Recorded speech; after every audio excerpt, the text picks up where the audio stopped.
Everybody, today we're going to learn the song called Bingo Was His Name, and this is how you play it on the piano. You start with a G, there, and you go to C, was, again C, A, again C, C, farmer, G, who, A, hat, A, G, dog, and C, C, D, D, and then you go to E, and then to C.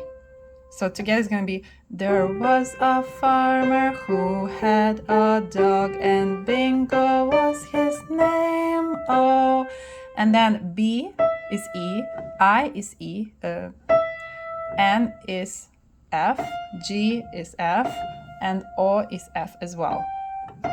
So it's going to be B, I, N, G, O, then D, B, I, N, G, O, C, B, I, D, N, G, O, and being G was his name, O. And then you start again. There was a farmer who had a dog, and who was his name, O, B-I-N-G-O, B-I-N-G-O, B-I-N-G-O, and Bingo was his name, oh. So that's how you play this song. And remember that you look at the two black keys, that's a C. You look at the three black keys, that's a G in here. All right, so that was the song Bingo Was His Name.